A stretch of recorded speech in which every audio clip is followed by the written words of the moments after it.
Everybody, this is A.S. Pandit here and I welcome you all to the Catalyst Group.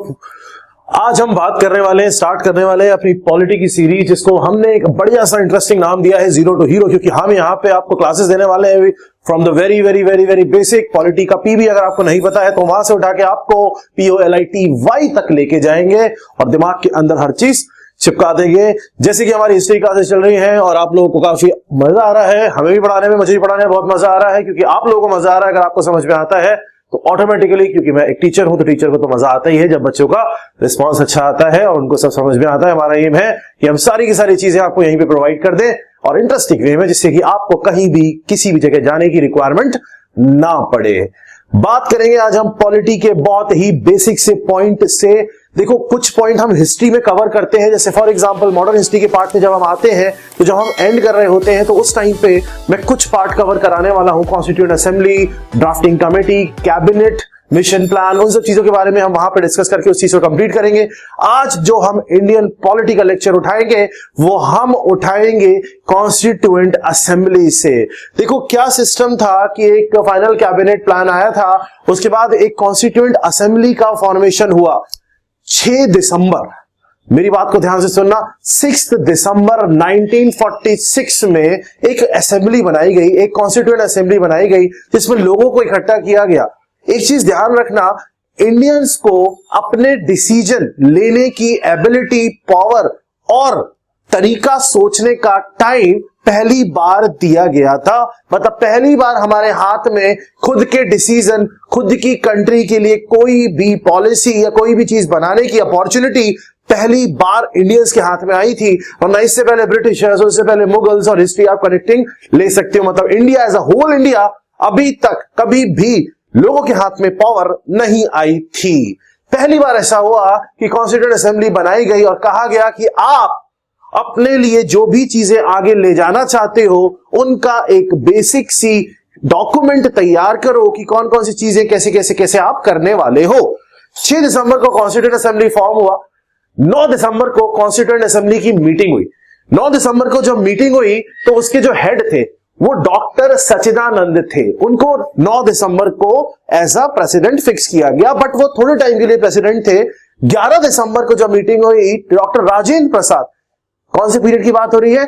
1946 की बात हो रही है। 3 डेट इंपॉर्टेंट हो गई, 6 दिसंबर 1946 फॉर्मेशन, 9 दिसंबर पहली मीटिंग जिसमें Sachidanand, doctor Sachidanand was the president. उसके बाद 11 दिसंबर को डॉक्टर राजेंद्र प्रसाद जी को इसका प्रेसिडेंट बना दिया गया। किसका? कॉन्स्टिट्यूएंट असेंबली का। 1946 से अब हम स्टार्ट करके एंड तक की पॉलिटी लेके जाएंगे जो हमारे सिलेबस में है। 1946 से पहले वाला जो काम है वो हम सारा का सारा हिस्ट्री में कवर करेंगे। करेक्शन वहां से यहां तक बना के ही चलना। पॉलिटी एक तरीके से समझ लो हिस्ट्री का पार्ट है, लेकिन यहां पे आप सिर्फ और सिर्फ पॉलिसी से रिलेटेड चीजें पढ़ते हो। फाइन।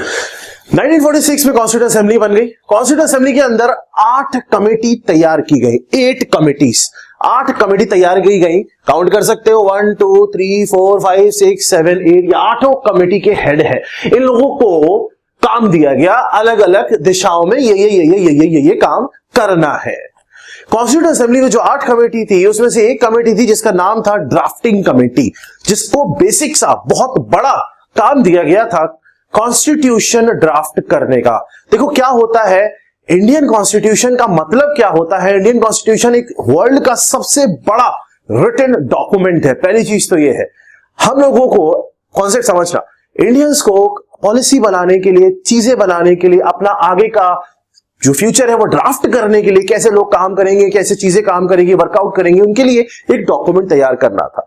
अब हम लोगों को जब ये ऑप्शन मिला तो हम लोगों ने क्या किया, अलग अलग जगहों से इंस्पिरेशन लिया कि उस जगह का वो चीज अच्छा है, उस जगह का वो चीज अच्छा है, उस जगह का वो चीज अच्छा है। जहां से, जिस कंट्री से जो चीज हमें अच्छी लगती गई वो सारी चीजें हम इकट्ठी करते चले गए। मेरी बात को ध्यान से सुनना और दिमाग के अंदर रखते चले जाना। उन सब चीजों को हम इकट्ठा करते गए, इंडिया के अकॉर्डिंग थोड़ा बहुत चेंजेस करके उनको हम यूज करते चले गए। ऐसे करते करते एक बहुत मोटा डॉक्यूमेंट तैयार हो गया जिसको बोला जाता है Indian constitution. It is the biggest written document in the world. Indian constitution is the biggest and the bulkiest.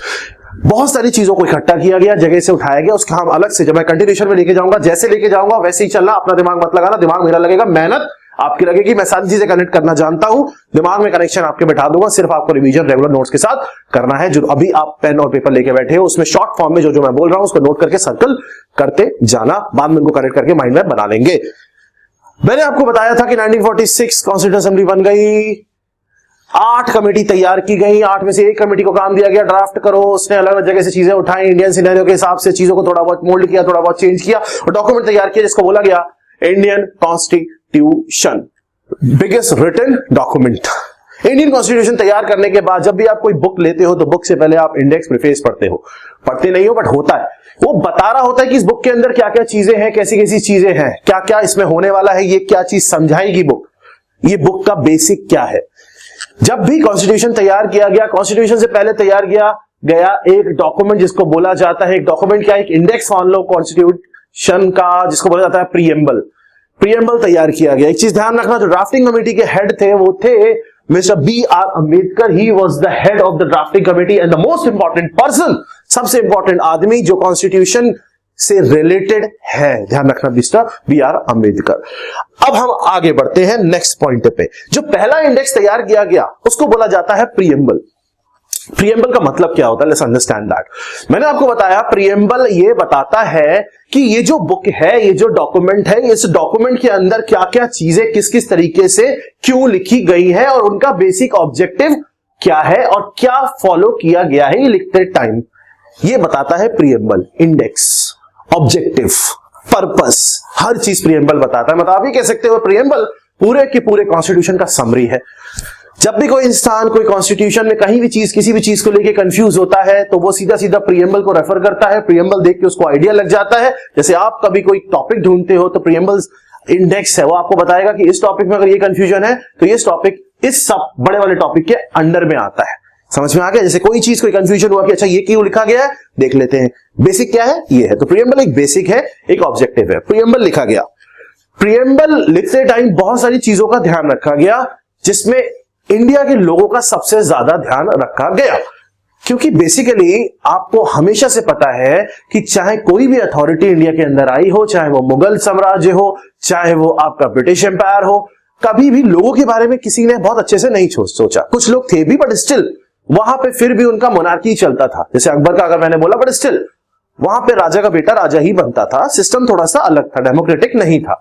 India के अंदर लोगों के लिए कभी किसी ने नहीं सोचा था, लोगों को कभी भी पावर नहीं दी गई थी, लोगों को कभी भी होल्ड नहीं दी गई थी। तो जब हमें ऑप्शन मिला तो हमने ये सोचा कि नहीं, we will follow this approach, हम लोगों को पावर देते हैं, सब कुछ लोगों के ऊपर रखते हैं। इसलिए जब प्रीएम्बल स्टार्ट हुआ तो प्रीएम्बल की अगर आप पहली लाइन ध्यान से पढ़ोगे, प्रीएम्बल जब स्टार्ट हुआ तो प्रीएम्बल की जब आप पहली लाइन पढ़ोगे तो यहां लिखा था we the people of India. पहली line we the people of India इसीलिए लिखा गया क्योंकि लोगों को कभी भी इंपॉर्टेंस दी नहीं गई। तो जब लोगों के पास पावर आई तो लोगों ने कहा कि अब हम अपने आप को इंपॉर्टेंस देंगे, इंडियंस को इंपॉर्टेंस दी जाएगी, इसलिए we the people of India having this solemnly resolved to constitute India, मतलब हम सब इंडियन मिलके इंडिया बनाते हैं और उसमें ऐसी ऐसी ऐसी ऐसी ऐसी चीजें होंगी। ये एक बेसिक पॉइंट लिखे गए। फाइन। इसका मतलब अगर मैं आपसे कहूं कि कॉन्स्टिट्यूशन में सबसे ऊपर, सबसे ताकतवर, सबसे पावरफुल किसको रखा गया है? कॉन्स्टिट्यूशन क्या है? डॉक्यूमेंट। किसके लिए है? लोगों के लिए है। तो सबसे ऊपर रखा गया लोगों को, वो आपको सबसे ऊपर लिखा हुआ दिखता है। कॉन्स्टिट्यूशन के अंदर पावर को 3 पार्ट में डिवाइड किया गया है। फिर से बोल रहा हूं, जैसे समझा रहा हूं, समझते रहना, दिमाग अपना एक्स्ट्रा मत लगाना। आप लोगों के पास बहुत दिमाग होता है, फालतू लगाने की जरूरत नहीं है, बस मेहनत करो, दिमाग हमारा चलने दो। इंडियन कॉन्स्टिट्यूशन के अंदर 3 पावर्स को अलग अलग बाइफरकेट किया गया है, मतलब टोटल सिस्टम को 3 अलग अलग डिविजन्स में बांटा गया है। पहला डिवीजन है उसको हम बोलते हैं लेजिस्लेचर या लेजिस्लेटिव बोल सकते हो आप। दूसरा जो डिपार्टमेंट है उसको बोला जाता है एग्जीक्यूटिव और तीसरा जो डिपार्टमेंट है उसको बोला जाता है ज्युडिशरी। तीनों को अलग अलग लेवल पे काम दिया गया और कॉन्स्टिट्यूशन ने तीनों की पावर को अलग अलग सेपरेट कर दिया, एक दूसरे से डायरेक्ट कनेक्टिविटी ना रखते हुए सबका काम अलग अलग कर दिया, सबका काम सेपरेट कर दिया, लेजिस्लेटिव, एग्जीक्यूटिव, जुडिशरी। कोई भी सिस्टम जब पावर में डिवीजन होता है तो वो पावर अगर एक दूसरे के साथ इंटरलिंक, एक दूसरे के ऊपर डिपेंडेंट कर दी जाए तो इंसान कंट्रोल में रहता है। लेजिस्लेटिव को पावर दी गई कि भैया आप जो है लॉ बनाओ, आप बनाओ लॉ। लेजिस्लेचर में पार्लियामेंट आती है, लेजिस्लेचर के अंदर और भी बहुत चीजें आती है, उनको हम डिस्कस करेंगे वन बाय वन, क्योंकि अभी हमने एक एक करके स्टेप बाय स्टेप चलना है। तो ऐसे मान लो लेजिस्लेचर के अंदर जो भी कुछ आता है वो लॉ बनाएगा, वो रूल बनाएगा। बेसिक सी लैंग्वेज में लिख लो, रूल बनाएगा लेजिस्लेचर। उस रूल को बना के वो लेजिस्लेचर का काम खत्म हो गया, तुम भाई साहब साइड हो लो। अब काम आएगा एग्जीक्यूटिव का। एग्जीक्यूटिव का काम होगा कि वो उस लॉ को इन्फोर्स कराएगा, उसको इंप्लीमेंट कराएगा, उसको एग्जीक्यूट कराएगा। काम कराएगा एग्जीक्यूटिव, बनाया फिर काम कराया, वो नहीं कराएगा काम, बैठ गया शांति से, बना लिया भाई, अब काम कराने वाला आ गया मेरा एग्जीक्यूटिव। तीसरा बंदा बैठता है जुडिशरी। जुडिशरी का मतलब होता है मेरा काम है गलत काम ना होने देना, मेरा काम है चीजों का चेक रखना। अगर आपको पावर दी जाती है और उस पावर का कंट्रोल नहीं दिया जाता, किसी और को आपको पकड़ के या देखने या चेक करने के लिए, तो आप कुतला आम कुछ भी करोगे। जुडिशरी को इसलिए रखा गया कि भाई साहब चेक करते रहना कि ये कुछ भी फालतू ना बनाए और ये कुछ भी फालतू काम ना करे। तो तुम बैठ के इनके फालतू पने को कंट्रोल करना है, सीधी सी बात है। जुडिशरी को ही पावर दी गई, तीनों की पावर अलग अलग हो गई। जब भी आप पॉलिटी पढ़ोगे, इंडियन पॉलिटी पढ़ोगे, आप हमेशा शुरुआत से लेजिस्लेचर और जुडिशरी के बीच में 36 का आंकड़ा देखोगे। ऑब्वियस सी बात है, लेजिस्लेचर कुछ बनाता है, जुडिशरी उसको चेक करता है, उसको अच्छा नहीं लगता वो हटा देता है, और जो लेजिस्लेचर को मानना पड़ता है। जुडिशरी के पास अच्छा खासा एक ऑप्शन है कि अगर जुडिशियल देखता है, जुडिशरी कोई चीज करता है, उसको बोलते हैं जुडिशियल रिव्यू। रिव्यू करता है किसी भी चीज को, क्रिटिक्स करते हैं ना मूवी रिव्यू, और रिव्यू करता है, उसको पसंद नहीं आता तो उस चीज को कैंसिल करने का दम रखता है, उस चीज को अनकॉन्स्टिट्यूशनल बोलने का दम रखता है। अनकॉन्स्टिट्यूशनल मतलब गलत है, ये जुडिशरी के पास ये पावर है। तो इसका मतलब क्या, पावर सबसे ज्यादा जुडिशरी के पास है। मतलब अगर आपसे पूछा जाता है कि सबसे बड़ा पावरफुल कौन है कॉन्स्टिट्यूशन में, तो क्या जुडिशरी है? बिल्कुल नहीं है। काम कौन किसके लिए कर रहा है? ये सारे काम जो हो रहे हैं ये हो तो अल्टीमेटली लोगों के लिए गए ना, तो सबसे पावरफुल लोग हैं, उन्हीं के लिए कॉन्स्टिट्यूशन लिखा गया है। कॉन्स्टिट्यूशन ने 3 पार्ट में पावर को डिवाइड कर दिया है। इतना पॉइंट हमारा हो गया क्लियर।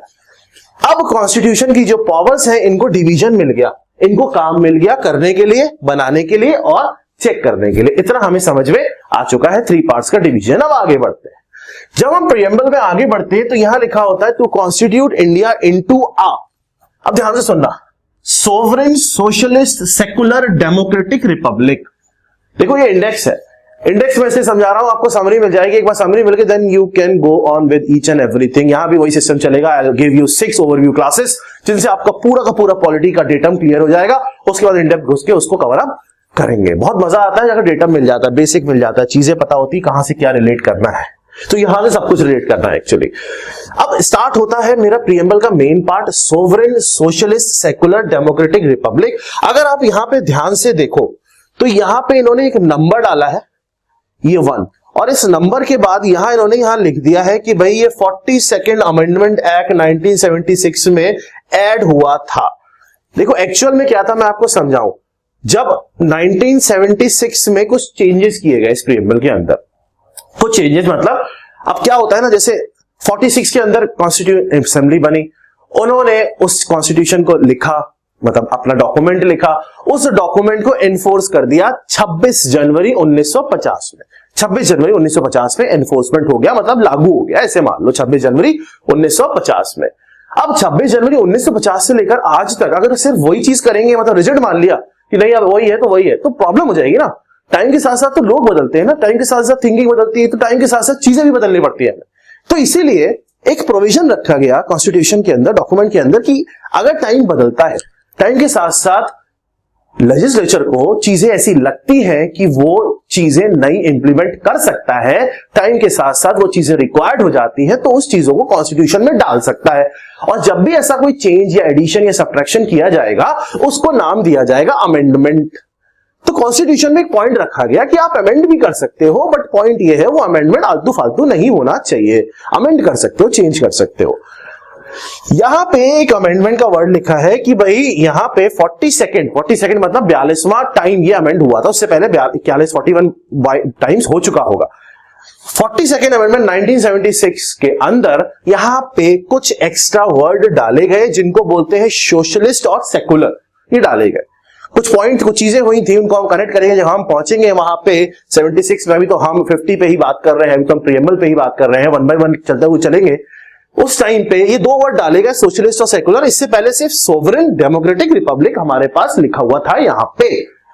अब ये जो वर्ड्स लिखे हैं, sovereign, socialist, secular, democratic, republic, इनकी हम बात कर लेते हैं because these words are very important. इनकी हम थोड़ा सा डिस्कशन करते हैं। सबसे पहले हम बात करेंगे सोवरेन, सोशलिस्ट, सेकुलर। बात करते हैं सोवरेन की। देखो यहीं पे कर लेते हैं, दिख जाएगा आपको, दिखता रहेगा तो याद हो जाएगा। और ये प्रीएम्बल याद होना बहुत जरूरी है। एक बार इंटरव्यू में पूछने गया था, प्रीएम्बल बताओ, बच्चा हो गया कंफ्यूज सेम लैंग्वेज के साथ। This is very important, you have to remember these things. ध्यान रखना, इस चीज को पूछ लेते हैं। सोवरेन की बात करते हैं, एग्जाम्पल लेते हैं। सोवरेन का मतलब क्या होता है? कोई कंट्री अगर सोवरेन कंट्री होती है, ये कॉन्स्टिट्यूशन लोगों के लिए बना है, लोग एक कंट्री में रहते हैं, कंट्री को लोगों के लिए कैसे काम करना है वो प्रीएम्बल यहां पे समझा रहा है। फाइन, समझ में आ गया ना? कंट्री के अंदर ही सब कुछ है। हेड कौन है? मतलब समझ लो हो किसके ले रहा है सब कुछ? लोगों के लिए हो रहा है ना। प्राइम मिनिस्टर भी लोगों के लिए है ना? प्रेसिडेंट भी लोगों के लिए है, गवर्नमेंट ऑफिसर्स भी लोगों के लिए, डीएम भी लोगों के लिए। Everybody is for the people only, that's why this is we are the people here. Fine, sovereign की बात करते हैं। सोवरेन कंट्री का मतलब होता है कि अगर मैं कोई भी पॉलिसी बनाता हूं, मतलब मैं नहीं बनाता, मतलब कोई कंट्री अगर पॉलिसी बनाती है तो उसकी पॉलिसी में दखलंदाजी किसी और कंट्री की नहीं हो सकती।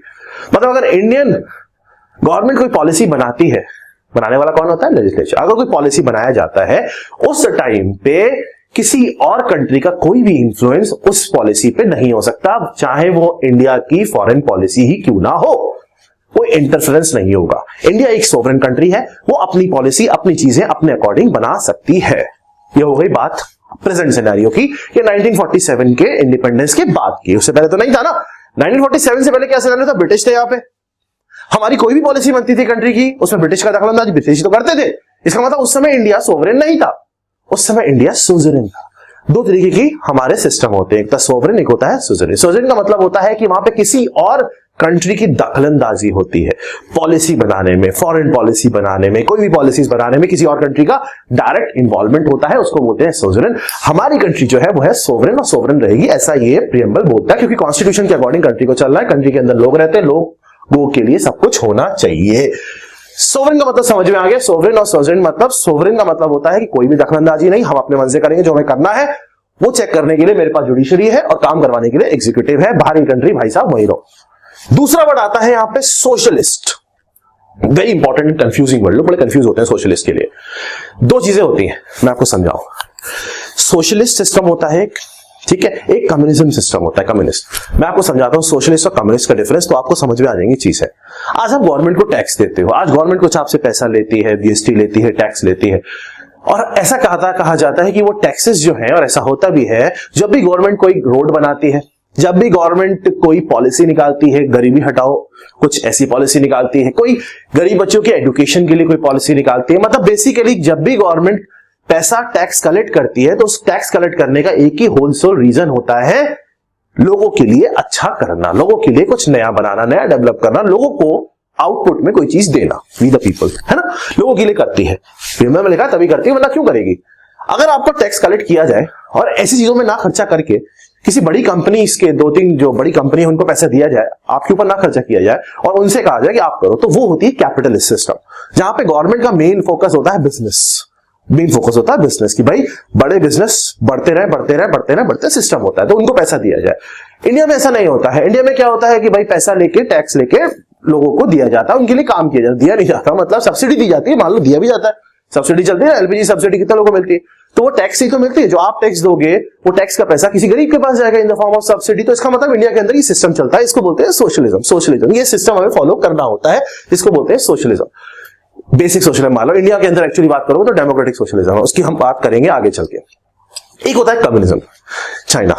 कम्युनिज्म के अंदर क्या होता है, उनका काम ये होता है कि लोगों को बराबर करना है, कैसे भी का मतलब बाय हुक और बाय हुक। उनके हिसाब से किसी भी बात का, किसी भी टाइप का भेदभाव नहीं होना चाहिए लोगों के बीच में, किसी भी टाइप का डिवीजन नहीं होना चाहिए, चाहे कैसा भी डिवीजन हो, चाहे पैसे का हो, चाहे इज्जत का हो, चाहे कास्ट का हो, चाहे रिलीजन का हो, कोई भी डिवीजन नहीं होना चाहिए, सब बराबर होना चाहिए, हर किसी के पास बराबर की जमीन होनी चाहिए।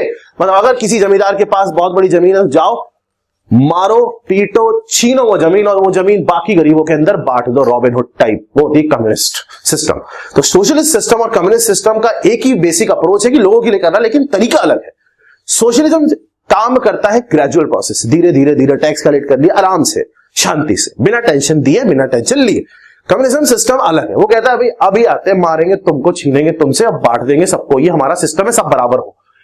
दोनों की फिलॉसफी डिफरेंट है। एक में वॉयलेंस इन्वॉल्व हो जाता है, वो कम्युनिज्म बन जाता है।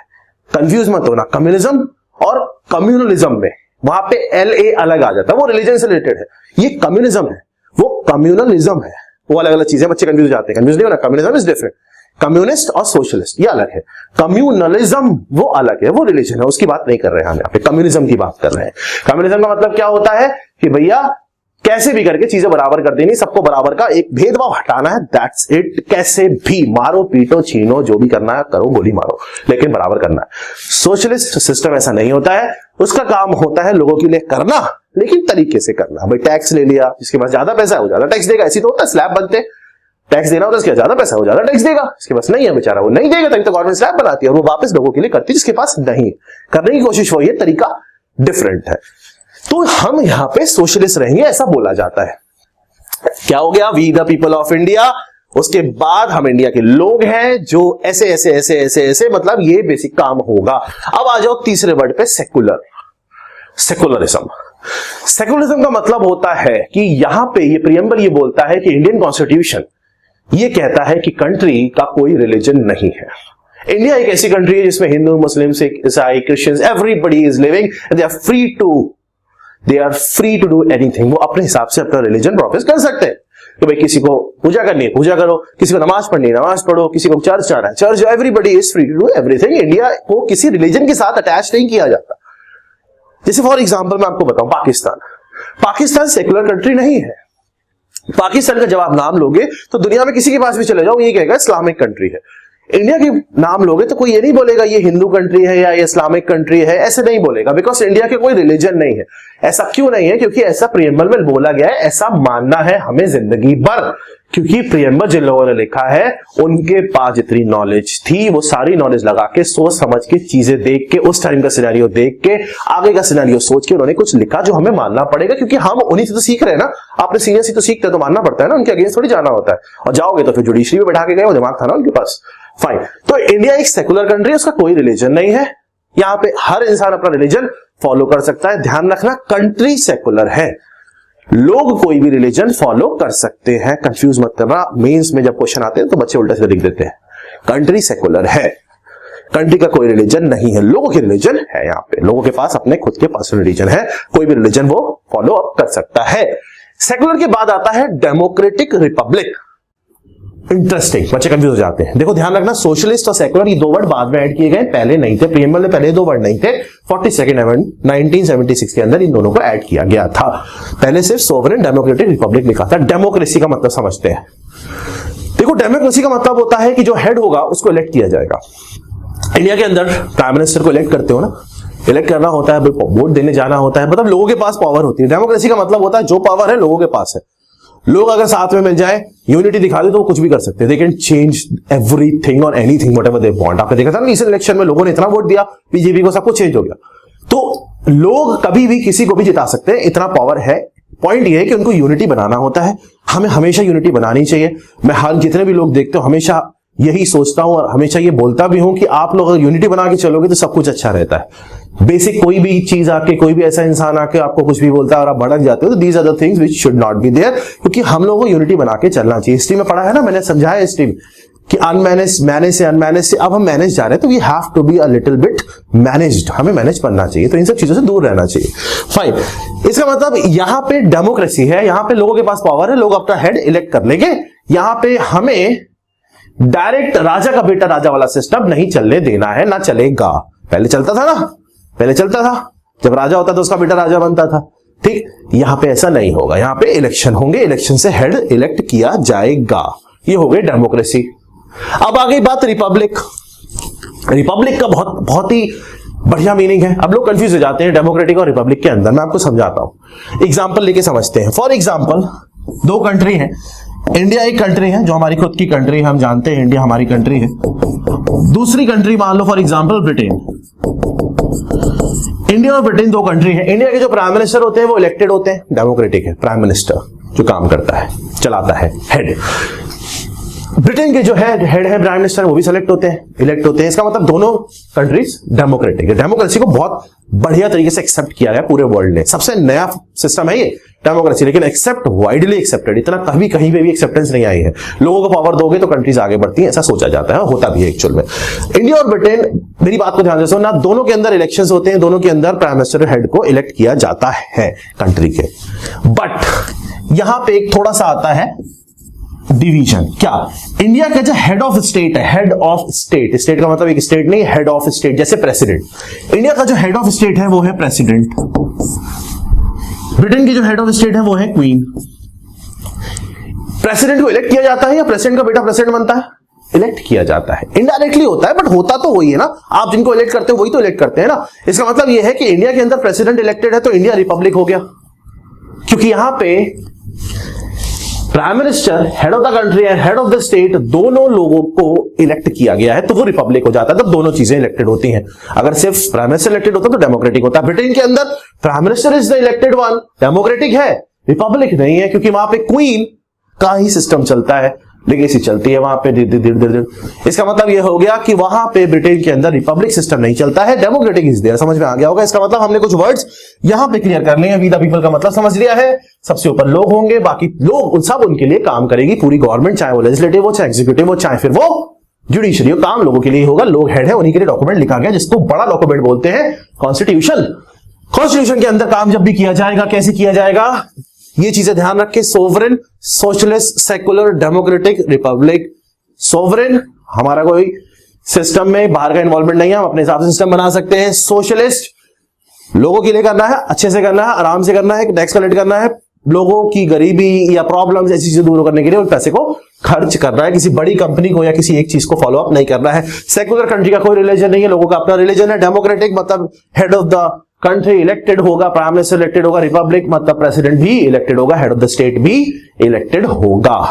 फाइन, आगे बात करते हैं। अब कुछ और वर्ड्स आ जाते हैं। यहां पे लाइन लिखी हुई है, ध्यान से देखना। And to secure to all its citizen, मतलब लोगों को सिक्योर रखना है।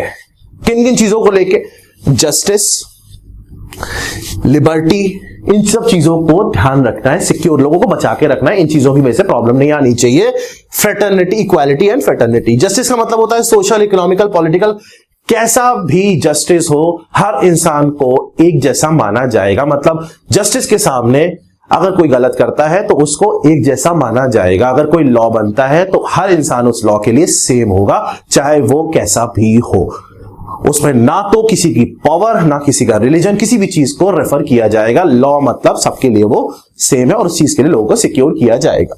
दूसरा आ जाता है liberty of thought, expression, belief, faith and mercy. हर इंसान जो कुछ करना चाहता है वो कर सकता है और इसको सिक्योर करना चाहिए। कॉन्स्टिट्यूशन के अंदर ये लिखा है कि जो भी कुछ किया जाएगा, जो भी पावर दी गई है लेजिस्लेटिव, एक्जीक्यूटिव और जुडिशरी को, ये लोगों के लिबर्टी को भी सिक्योर करेगा। चाहे वो लोग कुछ भी बोलते हैं अपने हिसाब से, कोई रिलीजन फॉलो करते हैं, किसी भी तरीके का एनफोर्स, जबरदस्ती फोर्स उनके ऊपर नहीं किया जाएगा। You have to secure that.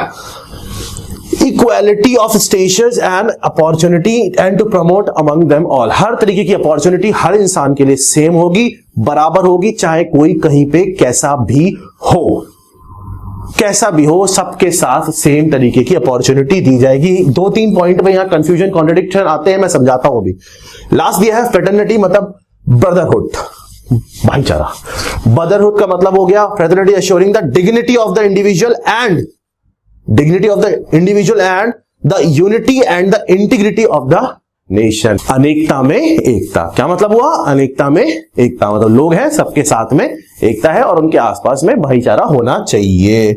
यहां पे ये जो unity and integrity of the nation वाला पार्ट है ना, इसमें तो यूनिटी ऑफ द नेशन वाला पार्ट है, ये एड ऑन किया गया था 42nd अमेंडमेंट 1976 के अंदर एड ऑन किया गया था। इस चीज को भी नया तरीके से लाया गया था। कौन सी चीज को? 42nd अमेंडमेंट में लाया गया था यूनिटी, कहां गया? ऑफ द नेशन, इसके अंदर लाया गया था एडिशनली ये यूनिटी ऑफ द नेशन। और ये दो वर्ड, ये 42वें अमेंडमेंट 1976 में जो हुआ था, अमेंडमेंट का मतलब चेंज करना। कौन चेंज करेगा? लेजिस्लेटिव चेंज करेगा। चेंज करने के बाद उसको चेक करने का काम इसमें है, जुडिशरी में दम है, गलत होगा तो खेल जाएगा, समझ में आ रहा होगा, उसको देखेंगे अभी हम। इसका मतलब ये है ये सारी चीजें फॉलो अप करके कॉन्स्टिट्यूशन के अंदर लिखा गया है, सारी चीजों को, इन चीजों को ध्यान रखते हुए चीजें करनी पड़ेंगी। सोचने वाली बात ये है, यहां पे समझने वाली बात ये है कि अगर ये कॉन्स्टिट्यूशन से पहले लिखा हुआ डॉक्यूमेंट है जो इंडेक्स है, तो क्या ये कॉन्स्टिट्यूशन का पार्ट है या सिर्फ एक इंडेक्स है? समझना बात को, क्या ये कॉन्स्टिट्यूशन का पार्ट है या सिर्फ ये एक इंडेक्स है? पहला क्वेश्चन ये आता है। अगर ये कॉन्स्टिट्यूशन का पार्ट है, मेरी बात को ध्यान से सुनना, पहला क्वेश्चन ये आता है कि क्या ये कॉन्स्टिट्यूशन का पार्ट है या ये कॉन्स्टिट्यूशन से अलग है। दूसरा क्वेश्चन ये आता है कि अगर ये कॉन्स्टिट्यूशन का पार्ट है तो इसको क्या चेंज किया जा सकता है, क्या इसको अमेंड किया जा सकता है? आपने देखा अमेंडमेंट हुए, इसका मतलब अमेंड तो किया जा सकता है, बट हम क्वेश्चन फॉर्म में उसको देख रहे हैं कि क्या इसको अमेंड किया जा सकता है प्रीएम्बल को। तीसरा क्वेश्चन ये आता है कि क्या ये जस्टिसेबल है, मतलब जस्टिसेबल है मतलब क्या इसको पकड़ के, प्रीएम्बल को पकड़ के मैं किसी पे केस कर सकता हूं कि भाई मेरे साथ ऐसा हुआ कि मैं इसको, प्रीएम्बल में मेरी ये चीज लिखी है और ऐसा नहीं हो रहा मेरे साथ, तो मैं सुप्रीम कोर्ट चला जाऊं। अब समझो बात को, प्रीएम्बल में ऐसा लिखा हुआ है कि fraternity assuring the dignity of the individual and the unity and the integration of the nation. मतलब अगर किसी को लगता है कि यार मैं गरीब हूं और मेरा दोस्त अमीर है और मेरे को और उसको, मतलब मेरे सामने उसके साथ कोई भाईचारा नहीं बन पा रहा है, वो मेरे को ये बोलता है, वो मेरे को ये बोलता है, और इसका मतलब ये हो गया कि मेरी फ्रेटर्निटी के अगेंस्ट या मेरे खुद की डिग्निटी के अगेंस्ट ये चीज हो रही है, तो मैं सुप्रीम कोर्ट में केस कर देता हूं। तो भाई साहब ऐसा नहीं होगा। मतलब प्रीएम्बल को जस्टिसेबल नहीं बोला जाता है। प्रीएम्बल में जो भी चीजें लिखी हैं, इन चीजों को लेके आप कहीं भी सुप्रीम कोर्ट में केस नहीं कर सकते हो। बहुत बड़ा एग्जांपल मैं आपको समझा देता हूं, देखो इधर, यहां पे मैंने आपको बोला कि लोगों के अंदर equality of status and opportunity होना चाहिए। आप कहोगे सर तो रिजर्वेशन क्यों है? अगर प्रीएम्बल की बात मानो तो रिजर्वेशन हटाओ, सब बराबर का है।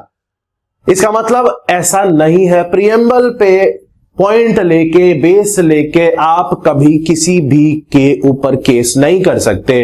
प्रीएम्बल में जो चीज लिखी है वो जस्टिसेबल नहीं है, उस पर केस नहीं किया जा सकता। पहली चीज आपको ये ध्यान रखनी है। एक और चीज यहां पे कंफ्यूजन क्रिएट होता है कि सर अगर जस्टिस सबके लिए सेम है, लॉ सबके लिए सेम है, तो फिर मुस्लिम लॉ, शरीयत लॉ, हिंदू लॉ, ये सब अलग अलग क्यों है? यहां पे कैसे चलता है सिस्टम, है ना? तो फिर वही चीज है कि भाई यहां पे वो चीजें इसलिए चलते हैं क्योंकि प्रीएम्बल पे उठा के आप केस नहीं कर सकते। ऐसा नहीं कर सकते कि भाई हिंदू लॉ के वो अलग चल रहा है, सब बराबर होगा, एक ही लॉ होगा यहां, तो नहीं, ऐसा नहीं है। ये प्रीएम्बल जस्टिसेबल नहीं है। ये सिर्फ आपको आइडिया देता है गवर्नमेंट कैसे काम करेगी और उसको कैसे काम करना चाहिए और लोगों के लिए क्या क्या सोच रखनी चाहिए, एक ऑब्जेक्टिव देता है। इस पे लेकर बेस केस नहीं किया जा सकता। पहला पॉइंट ये ध्यान रखना, जो भी चीजें इसमें लिखी हैं वो कभी केस करने लायक चीज नहीं है। दूसरी चीज, क्या ये कॉन्स्टिट्यूशन का पार्ट है? क्या ये कॉन्स्टिट्यूशन का पार्ट है? तो उसको समझने के लिए एक छोटा सा पॉइंट बस आपको ध्यान रखना, जो एक बार क्वेश्चन में आ चुका है। 1960, देखो ये कॉन्स्टिट्यूशन का पार्ट है या नहीं, ये लेके खुद ब खुद सुप्रीम कोर्ट कंफ्यूज रहा है। देखो फाइनल डिसीजन अगर होता है तो सुप्रीम कोर्ट का होता है, वो मानना पड़ता है। 1960 में एक केस आया, बैरूबरी केस। इस केस के अंदर सुप्रीम कोर्ट ये बोलता है कि प्रीएम्बल जो है ये कॉन्स्टिट्यूशन का पार्ट नहीं है, कॉन्स्टिट्यूशन का पार्ट नहीं है।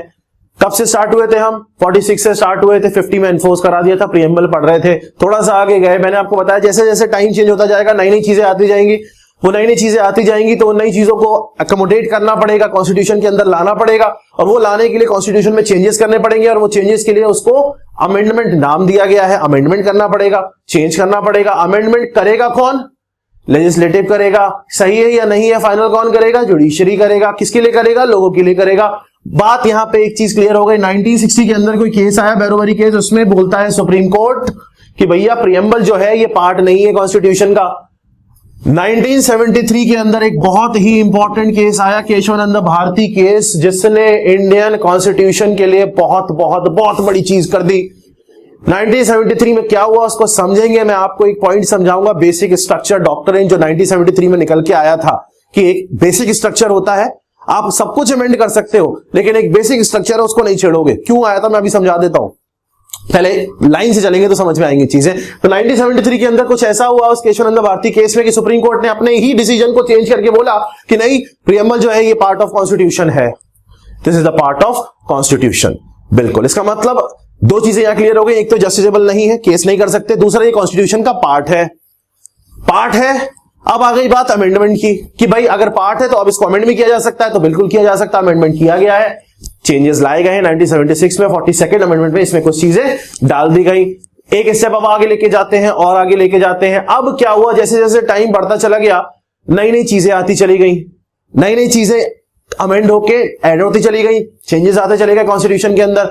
उसमें कुछ केस ऐसे आए, कुछ केस स्टडीज ऐसे आई जिन्होंने बहुत बड़ा इंपैक्ट डाला कॉन्स्टिट्यूशन के आने वाली चीजों पे, या बहुत बड़ा इंपैक्ट डाला लोगों के ऊपर। जिस केस की स्टार्टिंग होती है आईसी गोरखनाथ केस। एक गोरखनाथ नाम का बंदा था, मेरी बात को ध्यान से सुनते रहना। उस बंदे के पास जमीन थी बहुत सारी। गवर्नमेंट ने एक लॉ बनाया, acquisition bill, land acquisition bill, कि हम लैंड एक्वायर कर सकते हैं, थोड़ी बहुत लैंड छोड़ देंगे, बाकी की लैंड हम रख लेंगे। वो पास हो गया। पंजाब गवर्नमेंट की अगेंस्ट उस गोरखनाथ नाम के आदमी ने केस किया। क्यों केस किया? गवर्नमेंट ने ये बोला कि भाई साहब आपके पास 500 एकड़ जमीन है, 30 एकड़ आप रखो, 70 एकड़ हम लेके जो मनना चाहे वो करेंगे, हमारी मर्जी, हम जो चाहे करेंगे। लैंड एक्वायर कर ली उसकी और 30 एकड़ उसके बाद छोड़ दी। वो बंदा बोला कि यार ये तो बदतमीजी हो गई। एक चीज हमेशा ध्यान रखना, कॉन्स्टिट्यूशन के अंदर हर किसी को कुछ राइट्स दिए गए हैं जिनको बोला जाता है फंडामेंटल राइट्स। ऐसा बोला जाता है कि आप किसी भी चीज के लेकर, किसी भी चीज को बेस लेकर कॉन्स्टिट्यूशन के अगेंस्ट या लेजिस्लेटिव के अगेंस्ट या एग्जीक्यूटिव के अगेंस्ट या किसी भी चीज को लेकर बेस आप सुप्रीम कोर्ट में केस तभी डाल सकते हो जब वो चीज आपके फंडामेंटल राइट के अगेंस्ट हो। मतलब बहुत सारी चीजें हैं। एक डायरेक्टिव प्रिंसिपल है स्टेट पॉलिसी की, भाई लोगों को पॉलिसी बनाते टाइम गवर्नमेंट को चीजें सोचनी चाहिए। उस चीज को बेस बना के आप केस नहीं कर सकते कि नहीं मेरे साथ ऐसा नहीं हुआ मैं केस कर दूंगा। केस तभी करोगे जब फंडामेंटल राइट का वायलेशन होता है, तभी वो केस एक्सेप्ट होता है, अदरवाइज को खारिज कर दिया जाता है, नॉनसेंस होता है वो केस। उस समय राइट टू प्रॉपर्टी, मेरी प्रॉपर्टी है तो मेरी है, एक फंडामेंटल राइट था। सुनना अभी मेरी बात को, मैं कनेक्ट करूंगा चीजें। फंडामेंटल राइट था। उस गोरखनाथ बाग के बंदे से, पंजाब में रहता था वो, उससे गवर्नमेंट ने लैंड छीन ली और कह दिया कि राइट हमारा लैंड एक्विजिशन का जो बिल है ये पास हो गया है, अभी लैंड हमारी होगी, तुम जाओ। उसको दिमाग लग गया, उसने वकील पकड़ा शानदार और केस डाल दिया कि मेरा ये पॉलिसी किसने बनाई होगी? किसने बनाई होगी पॉलिसी? ऑब्वियसली बात है लेजिस्लेटिव ने बनाई होगी ना, लेजिस्लेचर ने बनाता है, वही तो बनाता है लॉ। उसने लॉ बना दिया कि लैंड एक्वायर करो। उस बंदे ने उठा के केस कर दिया सुप्रीम कोर्ट के अंदर कि भैया ये लैंड मेरी लेगा, मेरा फंडामेंटल राइट वायलेट हुआ। सुप्रीम कोर्ट ने बोला बिल्कुल सही बोल रहे हो। 1971 में ये केस हुआ था, IC Gorakhnath case, Gorakhnath versus state of Punjab case. Supreme court बोलता है, सुप्रीम कोर्ट कौन है? जुडिशरी। जुडिशरी का काम क्या है? चीजों को चेक करना। किस चीज को चेक करना? लेजिस्लेटिव ने बनाया है। क्या बनाया है? ये पॉलिसी बनाई है, लैंड एक्वायर करो और उसके साथ जो भी करना कर लो। किसके साथ? बंदे के साथ नहीं, लैंड के साथ। इसका मतलब ये हो गया कि अब वो बंदा गया सुप्रीम कोर्ट, सुप्रीम कोर्ट ने ऐसा कहा लेजिस्लेटिव भाई साहब आप ज्यादा बदतमीजी कर रहे हो, आप निकलो साइड से, आपका केस सही है, इस बंदे ने सही केस किया, वापस करो इसकी लैंड। अब प्रॉब्लम हो गई, केस हार गया लेजिस्लेटिव, दिमाग सनक गया। 1971 आईसी गोरखनाथ केस, नोट कर लो 1971 Gorakhnath versus state of Punjab case, जिसके अंदर बोला था सुप्रीम कोर्ट ने कि फंडामेंटल राइट है और फंडामेंटल राइट को छेड़ा नहीं जा सकता, इसलिए आपका केस जो आपने ये काम किया है, कौन सा काम किया है? उसकी लैंड एक्वायर करिए, वापस कर दो, राइट टू प्रॉपर्टी वहां पे एक उसका राइट है, फंडामेंटल राइट है। परेशान लेजिस्लेटिव का कि ऐसी बात है, अभी बताते हैं। उसने क्या किया? लेजिस्लेचर ने अब अमेंडमेंट करने शुरू किए। लेजिस्लेचर ने अमेंडमेंट करने शुरू किए और एक अमेंडमेंट उसी साल 1971 में किया, जिसको बोलते हैं 24th अमेंडमेंट। याद रखना 1971 में 24वां अमेंडमेंट हुआ था। जब डेथ में जाएंगे, ये हमारे डेटम बना रहे हैं, मैंने आपको जैसे हिस्ट्री में समझाया हुआ है, मैं आपको डेटम समझा रहा हूं। 46, 50, 71, 73, ये डेटम से कंपेयर करके हम चीजें याद करेंगे। मेरे स्टाइल से पढ़ाऊंगा, बता रहा हूं, सारे एग्जाम निकाल ले जाओगे जैसे मैंने निकाले। मैं पढ़ता ज्यादा नहीं था, स्टाइल स्मार्ट वे में पढ़ोगे, चीजें निकलेंगी। 1971 के अंदर गोरखनाथ केस में लेजिस्लेचर को टेंशन और ईगो उसका खेल गया, गड़बड़ हो गया। किसने किया? जुडिशरी ने किया। तो अब लेजिस्लेचर ने कहा कि जुडिशरी बेटा ऐसा है, लॉ तो हम बनाते हैं। उसने 1971 में 24वां अमेंडमेंट किया और ये बोल दिया कि कॉन्स्टिट्यूशन को कहीं से भी कैसे भी अमेंड किया जा सकता है, चाहे वो उसका फंडामेंटल राइट ही क्यों ना हो, कुछ भी अमेंड कर देंगे अपनी मर्जी से हम। जुडिशरी को टेंशन हो गई, ये तो बदतमीजी कर दी इन्होंने, फाइट चल रही है। मैंने आपको बोला लेजिस्लेचर जुडिशरी के बीच में पंगा चलता रहता है, क्योंकि एक बनाता है एक चेक करता है, ऑब्वियसली बात है प्रॉब्लम होगी। जुडिशरी ने कहा बेटा बताएंगे, अभी हमारा भी टाइम आएगा, अपना टाइम आएगा तब हम बताएंगे। वो टाइम आ गया 1973 के अंदर, सेम प्रॉब्लम। केशवनंद भारती एक समझ लो आप एक मठ टाइप चलाते थे, उनके पास एक जमीन थी, उस जमीन को एक्वायर करा, स्टेट ऑफ केरला के अगेंस्ट केस डाला उन्होंने, केशवनंद भारती जी ने 1973 में केस डाला। और ये केस पॉलिटी की हिस्ट्री में, इंडियन पॉलिटी की हिस्ट्री में अभी तक का सबसे शानदार और सबसे बड़ा इंपॉर्टेंट केस है।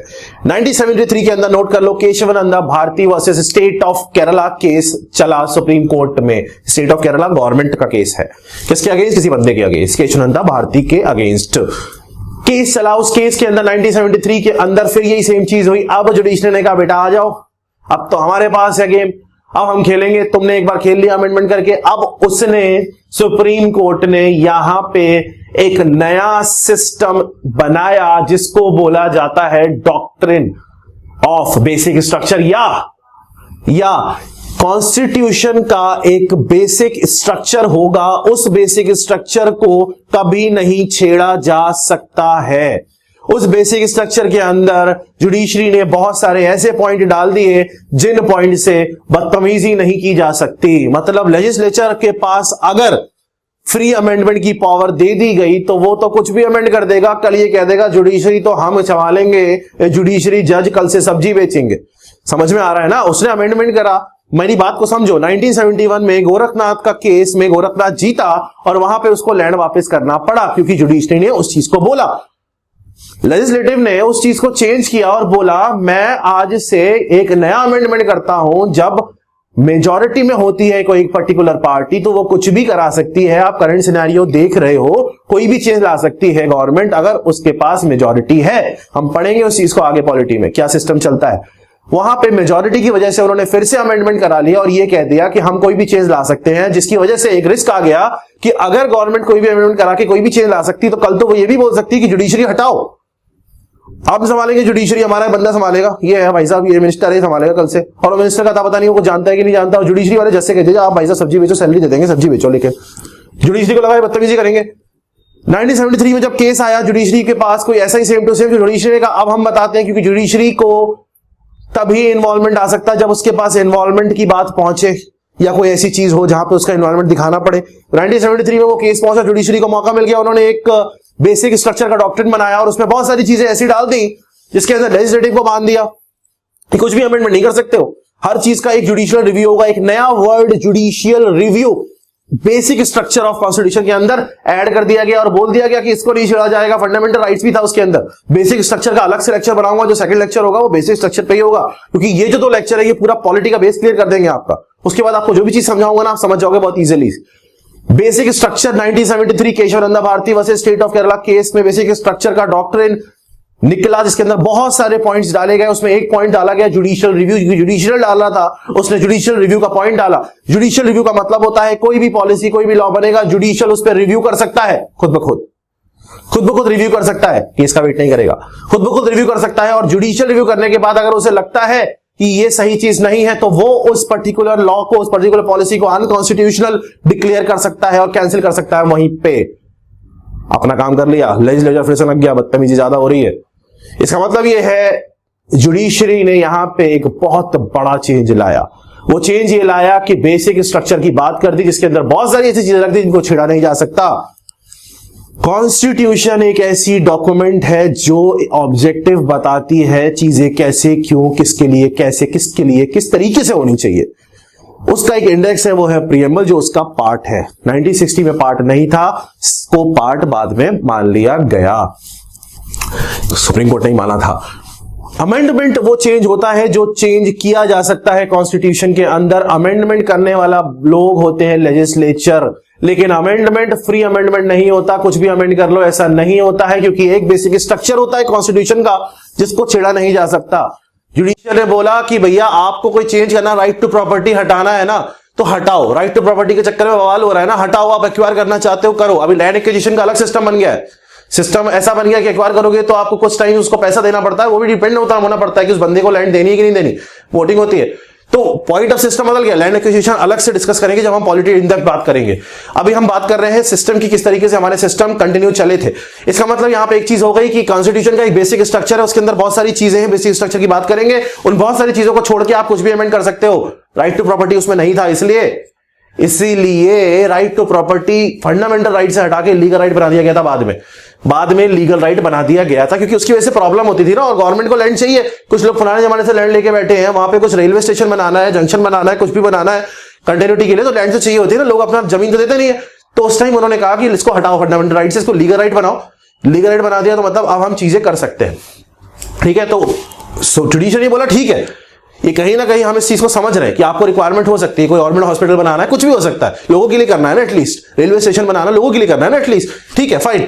किसी इंडिविजुअल को इंपॉर्टेंस ना देते हुए ज्यादा लोगों को इंपॉर्टेंस देते हैं, अगर उसकी जमीन उसके पास ज्यादा है और वहां पे स्टेशन बनाने से या जंक्शन बनाने से ज्यादा लोगों को फायदा होगा तो डू दैट। लेकिन कुछ चीजें ऐसी जिनको मत छेड़ना, फंडामेंटल राइट को मत छेड़ना, जुडिशियल रिव्यू को मत छेड़ना, ये भी इसी का पार्ट है, हम रिव्यू कर सकते हैं, तुम सही कर रहे हो गलत करो, बहुत सारी चीजें डाली। इसका मतलब आप लेजिस्लेचर को कुछ ना कुछ दायरा दे दिया। कॉन्स्टिट्यूशन में अमेंडमेंट अलाउड है लेकिन दायरे में अलाउड है, हर फालतू चीज को आप अलाउ नहीं कर सकते अमेंड होने का। समझ में आ रहा होगा? ये जो सारी चीजें हैं ये प्रीएम्बल के थ्रू आपके सामने आती हैं कि ऐसे ऐसे ऐसे ऐसे किया जाएगा। मैंने कुछ बेसिक पॉइंट यहां पे क्लियर किए हैं, कंटिन्यू करूंगा मैं नेक्स्ट लेक्चर के अंदर with the doctrine of basic structure, उसके अंदर क्या क्या चीजें हैं और उनको चेंज क्यों और कैसे किया नहीं जा सकता है, उन सब चीजों पे डिस्कस करेंगे वन बाय वन। और भी चीजें नेक्स्ट लेक्चर के साथ कवर करूंगा, डेटा बनाता चला जाऊंगा। केसेस याद रखना, 1971 Gorakhnath case, 1973 Kesavananda Bharati versus state of Kerala, Gorakhnath भाई साहब का केस किसके साथ था? पंजाब के साथ। 1960 पेरुबरा केस, पेरुबरी केस, वो केस का इतना इंपॉर्टेंस नहीं है, बस ये ध्यान रखना कि उस केस के अंदर प्रीएम्बल को पार्ट नहीं माना गया था, बाद में मान लिया गया था, बात बदली थी सुप्रीम कोर्ट के अंदर। इतना हमारा आज का पॉइंट क्लियर हो गया है। नेक्स्ट लेक्चर का वेट करते हैं और नेक्स्ट लेक्चर में कंटिन्यू करेंगे इसी पॉलिटी को। बताओ नीचे लेक्चर कैसे लगा, जिससे मुझे भी समझ में आए कि कहां पे किस पॉइंट पे आपको कंफ्यूजन हो रहा है। तो नेक्स्ट लेक्चर के अंदर मैं उस चीज को फिर से इंप्रूव करूंगा, उस चीज में कुछ नया तरीका लेके आऊंगा। जितनी बार मैं कोई भी सब्जेक्ट पढ़ाता हूं उतनी बार मुझे कोई नया तरीका मिलता है उस चीज को समझाने के लिए, तभी तो मैं इंजॉय करके पढ़ाता हूं। बस पॉइंट ये है, मेरा इंजॉयमेंट से ज्यादा आपका इंजॉयमेंट होना चाहिए। चीजें पढ़ाई समझ के नहीं पढ़नी है, पढ़ाई एक इंपॉर्टेंट कहानी समझ के पढ़नी है कि ऐसा ऐसा ऐसा ऐसा होता है, इंटरेस्टिंग स्टोरी समझ के पढ़नी है। बच्चे बोलते हैं सर वेब सीरीज चल रही है हिस्ट्री की, तो वेब सीरीज समझ के पढ़नी है। आगे मिलते हैं नेक्स्ट क्लास में, पॉलिटी और हिस्ट्री कंटिन्यू रहेगी। बच्चों की बहुत रिक्वेस्ट आई है कि सर ज्यादा लेक्चर्स डालो, थोड़ा सा शेड्यूल मेरा बिजी है। जैसे मैंने आपको बताया था, हम लोग सेंटर्स लॉन्च कर रहे हैं, लखनऊ लॉन्च करने वाले हैं, जयपुर ऑलरेडी लॉन्च हो चुका है, पटना वी आर प्लानिंग, बहुत सारे सेंटर्स वी आर प्लानिंग, तो थोड़ा सा बिजी रहता है शेड्यूल, इसकी वजह से निकाल नहीं पा रहा हूं। बट कुछ टाइम के अंदर सून बहुत जल्दी मैं चीजें ज्यादा बढ़ा दूंगा, लेक्चर्स, टेक्निकल लेक्चर्स भी जैसे मैंने बोला है हम लोग शुरू करने वाले हैं सिविल मैकेनिकल इलेक्ट्रिकल के लिए, जिससे टेक्निकल के बच्चों को भी समझ में आने लग जाए चीजें। और ये जो लेक्चर्स मैं दे रहा हूं इसमें ये जो ओवरव्यू लेक्चर होते हैं ना, 6-7 लेक्चर हिस्ट्री के, 6-7 लेक्चर यहाँ पे और भी 6-7 लेक्चर इकोनॉमिक्स वगैरह जो रहेंगे, ये 6-7 लेक्चर आपके छोटे मोटे एग्जाम निपटा देंगे। सर्च करके देख लेना, मेरा एक भी हिस्ट्री के लेक्चर का आपने 4 लेक्चर दुरान रखे, 2 और डालूंगा। सारे लेक्चर देखने के बाद एसएससी लेवल तक के क्वेश्चन ऐसे उड़ा दोगे। यूपीएससी लेवल के अंदर आपको इन डेप्थ जाना पड़ेगा, जो मैं पढ़ाऊंगा इन डेप्थ। अभी तो मैंने ओवरव्यू दिया है ना आपको, ओवरव्यू से छोटे मोटे एग्जाम ऐसे उड़ा दोगे आप, इन डेप्थ जाने के बाद आप यूपीएससी भी उड़ा दोगे। बस प्रॉपर तरीके से पढ़ते रहना, जितना आज पढ़ाया है मैंने उसमें से कीवर्ड्स उठा लेना। कीवर्ड्स के अंदर प्रीएम्बल, वी द पीपल, 2 नए वर्ड जो मैंने आपको बताए थे 42nd अमेंडमेंट वाले, उसके बाद केसेस 71, 73 वाले, और उसके बाद केशवनंदा भारती के बाद बेसिक स्ट्रक्चर। ये कुछ कीवर्ड्स इनको कनेक्ट करके आज एक पेज का माइंड मैप बना सकते हो। कुछ टाइम पे हम लोग आपके माइंड मैप अपलोड करके चेक करने का भी कुछ सिस्टम बनाने वाले हैं, जिससे आप लोग जो माइंड मैप बनाते हो, मैं आपको एक डेमो माइंड मैप दिया करूंगा, उसके अकॉर्डिंग आप बनाओगे, उसके बाद हमारी वेबसाइट पे अपलोड करोगे कि हम कुछ आपका चेक वगैरह करके आपको बताएंगे कहां पे क्या कमी आ रही है, जिसकी वजह से आप लोग खुद इंप्रूव करोगे और टाइम बचेगा। जो लोग मेंस की प्रिपरेशन कर रहे हो, मेंस के लिए इन चीजों पे ध्यान रखना। एक और चीज, जो लोग आईआरएमएस और आईएएस में कंफ्यूज हो, उस चीज को भी मैं कुछ रिलेट करके समझाऊंगा, क्योंकि काफी रेलवे की सर्विसेज को अब सिविल सर्विसेज से हटा के और इंजीनियरिंग सर्विसेज से भी हटा के कंबाइंड रख दिया गया है, उसके अंदर भी नॉन टेक पूछा जाएगा। तो ये सारे लेक्चर्स इंपॉर्टेंट है। तो this is yes Pandey signing off this session. We'll continue with this tomorrow. Till then, just keep on learning, keep on rising, keep on revising. Just stay high and stay motivated. आग लगा के रखो अंदर, तभी success मिलेगी। Thank you. Have you ever tried thinking why you are not able to qualify different examination? That is engineering services, GATE और state services. कभी सोचा है क्यों selection नहीं होता है? Let me tell you. Let me give you the basic introduction कि होता क्यों नहीं है. Let me explain you the things. The reason is that because these examination need a perfect analysis. Analysis means you should know everything. So here in Catalyst Group, in my classes, where I'll give you the analysis of the exam, I'll give you the theory lectures, I'll give you the question lectures. What we'll do, we'll complete each and every question in the class. Previous year से उठा के expected questions तक सब कुछ हम class में कर लेंगे। जितने भी हमारे पास ऑनलाइन कोर्सेज हैं, चाहे आईएएस के लिए हैं, चाहे गेट के लिए, चाहे एसएससी के लिए, और जो भी फैकल्टीज हैं, सारे फैकल्टीज गेट और आईएएस टॉपर्स हैं। अगर आप कैटलिस्ट ग्रुप ज्वाइन करते हो तो लेट मी टेल यू कि आपको क्या क्या फायदे मिलेंगे। Let's see that. पहली चीज आपको मिलेगी कि आपको एक्सपर्ट गाइडेंस मिलेगा, जितना भी फैकल्टीज का लाइव सेशंस मिलेंगे जहां पे आप फैकल्टी से अपने डाउट क्लियर कर सकते हो, फोन पे, व्हाट्सएप पे, आमने सामने बैठ के।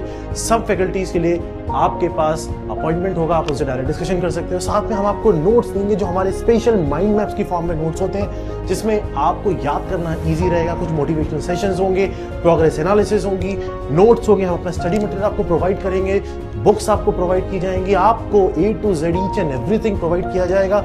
हर कोर्स में हमारे पास मिनिमम से मिनिमम 1000 लेकर 2000 लेक्चर्स हैं, depending upon the course which you are taking. अलग अलग हमारे पास कोर्सेज हैं, डिफरेंट कोर्सेज हैं जो आप कंबाइन करके भी ले सकते हो।